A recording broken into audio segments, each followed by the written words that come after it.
es un poema mío y le he puesto música, que es la definición del amor. Hoy es el día en el que podemos cada uno de nosotros definirlo, ¿no? Que es nuestros más profundos sentimientos en ese concepto, en esa realidad que todos vivimos. Amar, amor.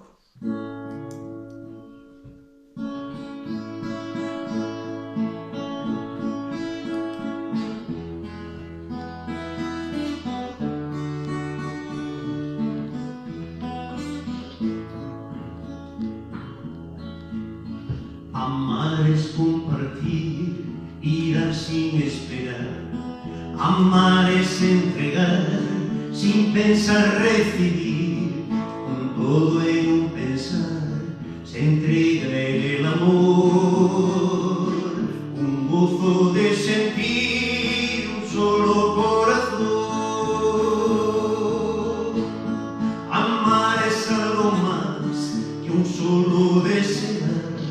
Es poder reunir la pasión de soñar y ese sueño de amor que guía mi vivir como meta final a poder conseguir.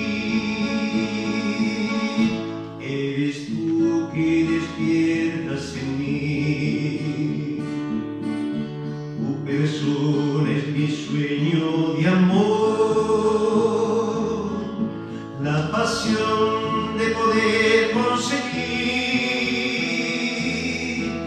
un estado sublime entre dos.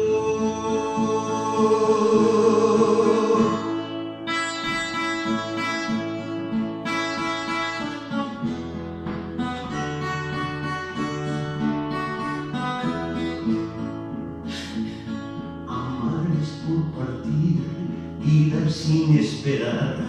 Amar es entregar, sin pensar recibir. Todo en pensar se entrega en el amor. Un gozo de sentir un solo corazón. Amar es algo más que un solo desear. Es poder reunir la pasión de soñar y ese sueño de amor que guía mi vivir como meta final a poder conseguir. Eres tú que despiertas en mí, tu persona es mi sueño de amor. La pasión de poder conseguir un estado